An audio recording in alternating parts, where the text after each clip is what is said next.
दिनैनि बे साना स्पेसियेलि जोंनि बिटिआरनि थाखाय खोब मोनसे गेदेर सान होननानै सानना लानांगोन।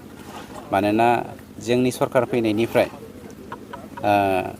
गिबि खेबनि थाखाय जोंनि UPPL सरकारा मानव गेदेर प्रमद बर' बिथांनि दैदेननायाव भारत सरकारनिफ्राय मोनसे बी बर्डनि नेशनेल बी बर्ड एग्रिकालचार डिपार्टमेन्टनिफ्राय जोंनि फरेस्ट डिपार्टमेन्टआ मोनसे फान्ड लाबोनो हादों। बे फान्डआ 4,73 लाख नैबे कनस्ट्राक्शना मेनलि बेवहाय जोंना मोनसे माबा थागोन कोल्ड स्टरेज थागोन, जेरावहाय जोंनि बेरेखौ बिटिआरआव जोंनि बी बर्डनि मिशननि गेजेरजों जेसेबां माने बेरे मोदै कालेक्शन जागोन बेखौ जों बेवहाय जमा दोनथुमगोन आरो बेनि गेजेरजोंनो जोङो सिस्टेमेटिकेलि मार्केटाव हगारना हरनायनि थाखाय बेबस्था लानो नागिरदों। मानोना कोल्ड स्टरेज गैयाबा बेरे मोदैखौ दोनथुमनाया गोब्राब जायो। ओमफ्राय मोनसे खोन्थाया बेवहाय रिसार्च लेबबो जागोन, प्रसेसिं इउनिट जागोन। ओंखायनो बेफोर खामानिया दिनैनिफ्राय जागायबाय, जों मावजेनसिगोन। बेवहाय हानि एसे गेजेर गांगां हाखौ जोङो सार्कल अफिसारा बेखिनिखौ होनायखौ जोङो सोलायनानै साइडआव लांनो नागिरदों। मानोना जोंहा गोबां अनुस्थान लाबोबावनो गोनां दङ, हानि आंखाल BTCआव। गोदो हाखौ जेरैनो मेरैनो मानसिफोरनो हाजार हाजार बिगा हगारनानै होबाय। दा जोंनि गोदान फिरिनि थाखाय मोजां मोजां अनुस्थान लुना होलांनो थाखाय जोंहा हानि बिराद आंखाल जादों। नंखायनो जोङो हाखौ ओरैनो आलाय सिलाय खालामनो नागिराखै। बेखौ फोजोबनायनि डिउरेसना बेसेबां सम? डिउरेसना बिदिनो मोनसे सिजन थायो नालाय, अब्लाबो जोङो सिजनखौ फोजोबा। बेखौ फोजोबनायनि उनावनो आरो लोगो लोगो जोंनो गभर्नमेन्ट अफ इन्डियाया डाबल फैसा हरबाय थायो नालाय, बेखौ फोजोबखांनायनि उनाव NOCखौ जों माबाखौ जों हरनांगौ, इउटिलाइजेसन सार्टिफिकेट UCखौ। बेखौ हरनो हानाय लोगो लोगोनो आरो जोंनियाव मोनसे फैबावगोन, बेखौ जोङो नेक्स्ट स्टेपखौ जोङो बाक्सायावहाय लादों। बाक्सायावहाय बग्रिबारि खाथियाव मोनसे गामि दङ, मा गामिमोनलाय, बिहाब होननाय मोनसे गामि दङ। बे गामिनि सेरावहाय जों मोनसे गिदिर अनुस्थान बानायनो नागिरदों, बेरे बिदैखौ सोमोन्दो लानानैनो, बेरेमानि बिदैखौ सोमोन्दो लानानै। गतिके जों पर्यायक्रमै मावलांबाय थागोन। बेनिफिसियारि एबा रायजो राजाफोरखौ मा खावलायगोन? बेनिफिसियारिफोरा स्पेसियेलि गुबैयै जोंनिफ्राय जायफ्रा ट्रेनिं लादों बिथांमोननो जों बेसेबां मानि बेरे फिसिनो थाखाय मेटेरियेल्स नांगौ बेखौ जोङो फ्रिलि जगान खालामखादों आरो ट्रेनिं फ्रिलि होदों, गरसे थाखा गारनाङाखै। बेनिफ्राय हाग्रानिफ्राय बे बेरेमाखौ माबोरै लाबोनांगौ, लाबोना बोरै फिसिनांगौ, बेफोरनि ट्रेनिं होनायजों लोगोसे जोंनियाव एभ्रिथिं इज डान फ्रिलि। गतिके रायजो राजाफ्रा ओंखारबोनांगौ। आरो जोंनियावहायथ' बिबार बिफांनि बिलाइनि मा होनो बिबारनि माबाफ्रा अजस्र नेचारेलि जालाबायखायो। बिबारबो गायगोन जों बेवहाय पारमानेन्ट मोनसे गलाब बिबार दङ, जाय गलाब बिबारनि बिदैया खोब बरहा। बे बिबारखौबो गायनायनि जोङो प्रसेस खालामदों बेवहाय।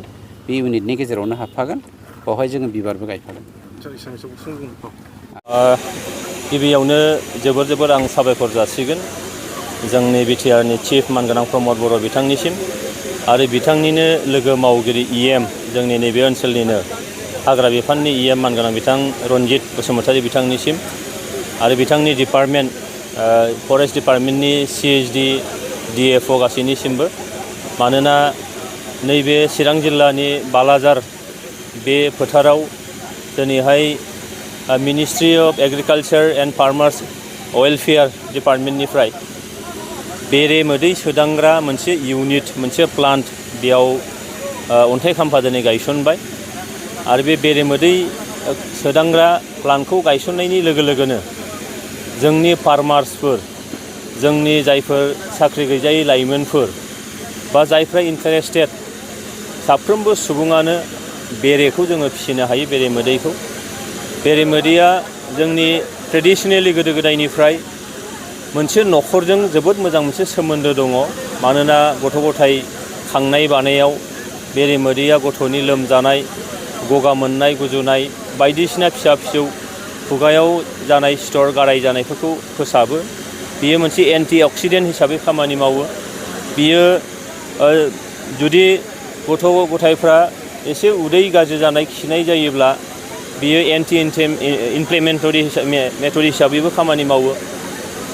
एन्टि इनफ्लेमेशन हिसाबै दा बेखायनो बे जोबोद मोजां मोनसे मुलिनि दिगावबो जोबोद खामानि मावो आरो दिनैनि थारिखाव जोबोद सहजै खस्थ' गैयालासिनो सासे सुबुङा बेरेखौ फिसिनानै बिनिफ्राय रां मोननो हायो आरो बे आबादजों बिराद खाथि सोमोन्दो दङ बेरे जिनिसा मानोना ओरैबायदि माखासे हादोरफोर दङ ओरैबायदि माखासे भारतआवनो माखासे थावनिफोर दङ जेराव आबादारिफ्रा बेरे फिसिग्राफोरनिफ्राय बेरेनि मोनसे बाक्सु गावनि आबाद थिलियाव लानानै थाङो जों मिथिगौ बेरेया बिबार बानानै हायना नांहोयो बिबारजों हायना नाङोब्लासो फिथाइया गोग्गो जायोनो फिथाइया मोजां थायो दा बेखायनो बेरेया साइन्टिफिक माखासे दिगजों नायोब्ला बिबारनिफ्राय फिथाइ थायनायाव फिथाइया गोग्गो जानायाव बे खामानि होयो आरो बेजों लोगोसे जोंनि सुबुंफ्रा राङारि बिथिंबो